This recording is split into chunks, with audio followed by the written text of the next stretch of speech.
Se stai pensando di cominciare un orto da zero, che sia in piena terra come dietro di me o anche in vaso, probabilmente in testa hai un po' di confusione, che è normalissimo viste anche tutte le informazioni che si trovano in giro.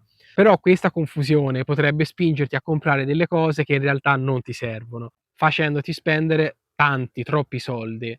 Oggi invece vorrei dirti quelle che secondo me sono le poche cose da comprare, facendoti risparmiare, speriamo, un bel po' di soldi e cominciare al meglio questa avventura. La prima distinzione da fare è in base a cosa hai a disposizione te, se vuoi coltivare in terra o in vaso. Cominciamo dalla coltivazione in vaso, quindi ovviamente ti ci vorranno dei vasi. Se non li hai già in casa, aspetta a comprarli, prova prima a sentire amici, familiari che al 90% qualcuno che ha dei vasi e se ne vuole liberare lo trovi. Se così non fosse, puoi provare a sentire anche i vivai, loro ne buttano via a tonnellate.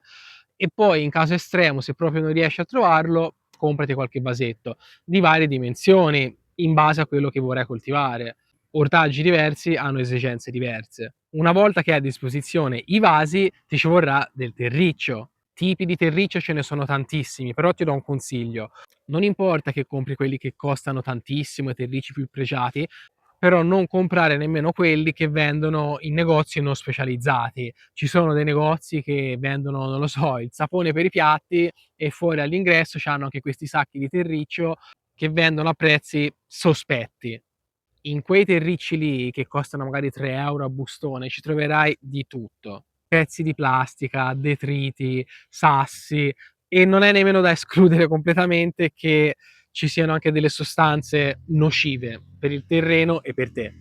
Quindi diciamo un terriccio un pochettino una via di mezzo, che poi comunque potrai migliorare, anzi dovrai migliorare, con l'utilizzo magari di concimi, se possibile più naturali possibili, non so, del compost, se non te lo puoi autoprodurre lo puoi acquistare, dell'humus di lombrico, oppure ci puoi sotterrare degli scarti di cucina e poi lasciarceli per un po' in modo che si decompongano.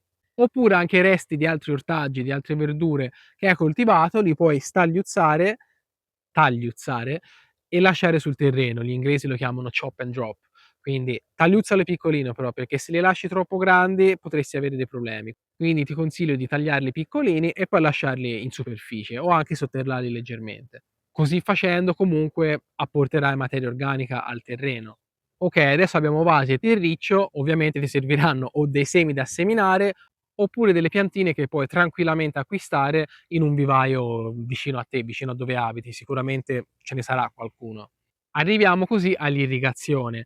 Se hai un po' di vasi, 5-10 vasi, non stare a comprare sistemi di irrigazione, tubi, tubetti, comprati un bel annaffiatoio che magari in cima abbia anche quella specie di tappino che fa la pioggerella per innaffiare in maniera un pochettino più delicata, oppure se hai direttamente il rubinetto dell'acquedotto, dell'acqua normale, ci attacchi un tubo e poi in cima mettici magari una di quelle pistole, ce ne sono di vari tipi, però che ruotando la testina varia il getto d'acqua, quindi un pochino più delicato, per esempio se stai seminando, se stai facendo una semina diretta, un pochino più importante se la pianta è già grandicella.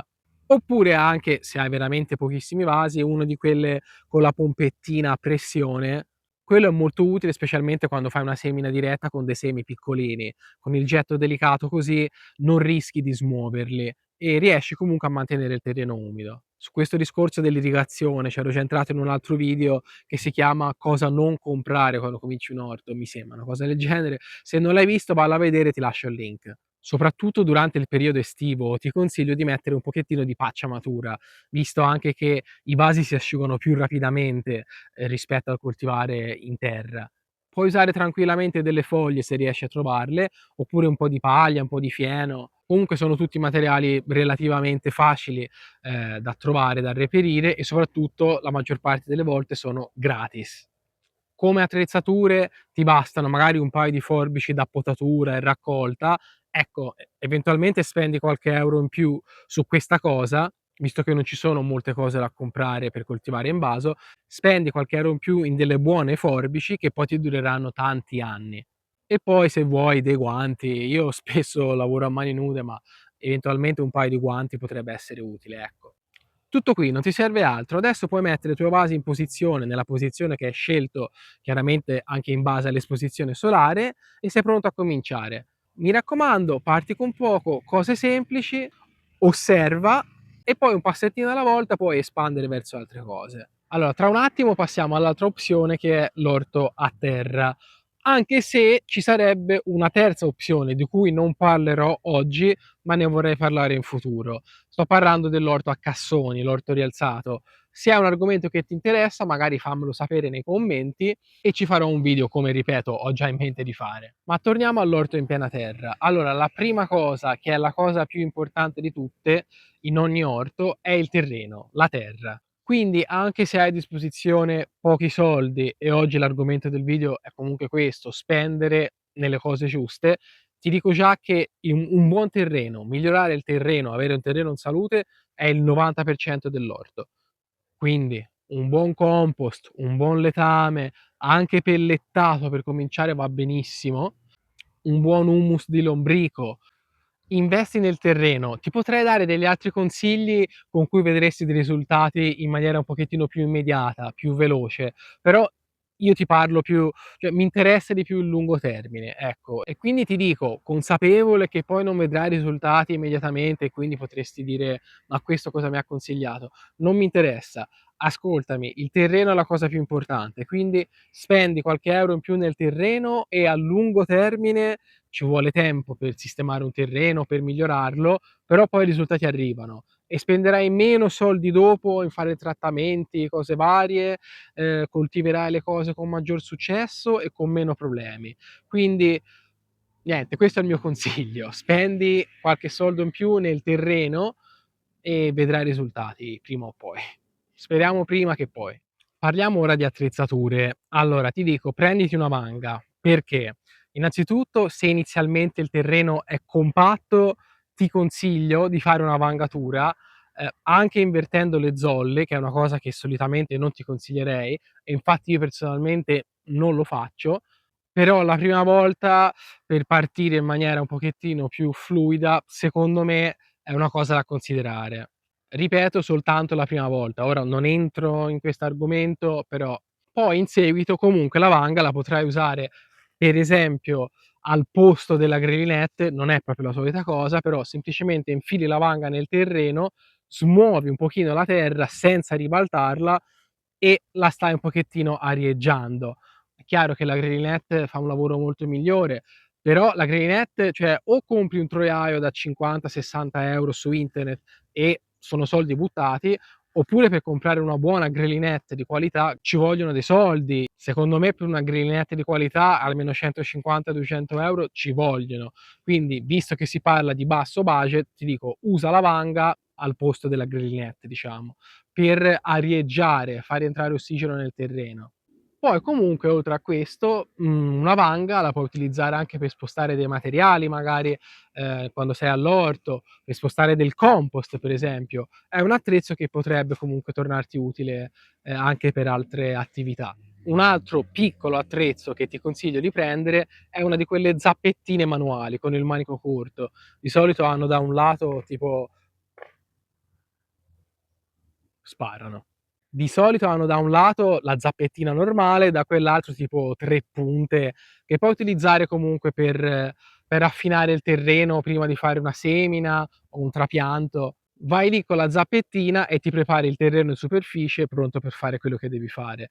Anche qui non prendere quelle cose che a volte si vedono tutte di plastica che costano 4 € e poi dopo 3 giorni che le usi si rompono. Anche qui spendici qualche euro in più, ma è un attrezzo che poi ti ritroverai negli anni e ti potrà servire per diverse cose. Quindi anche qui qualche euro in più, tanto non si parla di spendere 100 €, metticelo. Prendi un attrezzino di qualità, ora non deve essere il top di gamma, però nemmeno quelle cose che costano 4 € e ti durano appunto 3 giorni.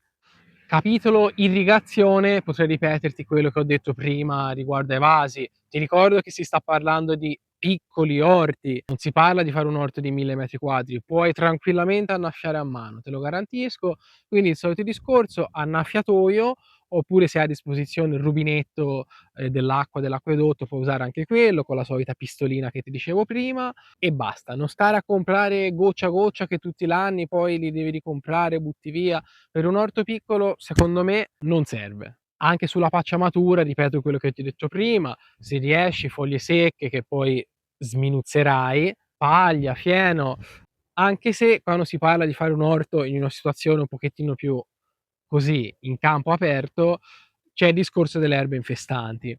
Quindi eventualmente il primo anno non è vergogna utilizzare anche un telo pacciamante. Ora, non usare quelli di plastica che a fine stagione li strappi e metà ti rimangono in campo e metà li butti via.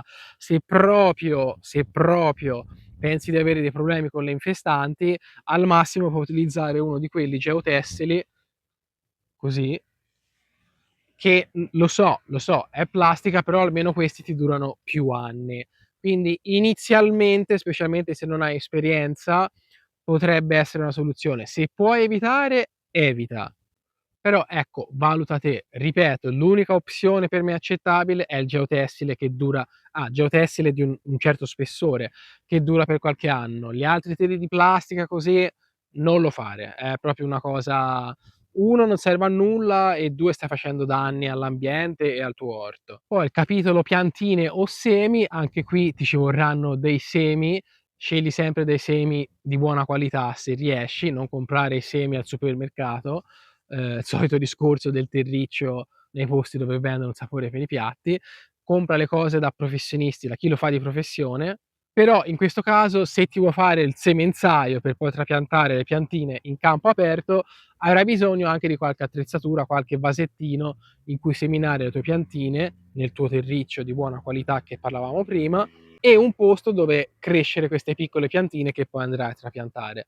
L'alternativa è comprarle in vivaio e non c'è nessuna vergogna, a fare ciò, specialmente se stai iniziando ora, ma guarda, lo fanno i professionisti, comprano le piantine, quindi inizialmente non è una cosa semplicissima, va fatta in una certa maniera e ci vuole esperienza, bisogna imparare, quindi se il primo anno non te la senti, compra le piantine e risolvi il problema, e così risparmi anche, sui materiali per fare il semenzaio. A proposito, i vasettini delle piantine che comprerai quest'anno, tienili da parte, lavali, perché magari li potrai riutilizzare il prossimo anno, se te la senti di fare le piantine per conto tuo. Altre cose, come prima, delle forbici da potatura o comunque da raccolta di buona qualità, eventualmente anche un coltellino di quelli piccolini, anche da cucina, che è utile secondo me per raccogliere alcune cose, tipo gli zucchini per esempio. Eventualmente una cassetta anche riciclata, di quelle che a volte le buttano via di plastica, ti porti la cassettina in giro per l'orto, ci metti le verdure che hai raccolto e poi te le porti in casa. Eventualmente magari dei guanti, sì, un paio di guanti, anche qui, non comprare guanti da 30 centesimi, compra dei buoni guanti che ti durino un pochettino. E direi che anche per fare l'orto in campo aperto, secondo me siamo a posto, non ti serve altro. Come hai visto, sia che tu voglia cominciare a fare l'orto in vaso, sia che tu voglia farlo in campo aperto, le cose da comprare sono veramente pochissime. Proprio per questo è importante prenderle di buona qualità. E la cosa più importante, spero di averlo detto a sufficienza, è il terreno. Sia in campo aperto, sia anche nei vasi, puoi costruire nel tempo un buon terreno, ma secondo me è la cosa più importante e da quello parte tutto il resto. Se il terreno è in buona salute, se hai un buon terreno, anche le piante staranno bene e avranno meno problemi. Spero che questo video ti sia stato utile, se ti è piaciuto fammelo sapere, magari mettimi un like, lasciami un commento, anche per sapere se vorresti vedere altri video simili a questo, con argomenti simili a questo, e ovviamente accetto anche suggerimenti, magari mi sono scordato, cioè sicuramente mi sono scordato delle cose perché è difficile dire tutto in un video di breve durata, quindi scrivimelo nei commenti, così sia io sia gli altri vediamo questi altri suggerimenti. Come ti ho accennato prima, avevo già fatto un video che si chiama "Cosa non comprare quando cominci a fare l'orto", ti consiglio di guardare anche quello e niente, grazie per aver visto il video fino alla fine. Ciao.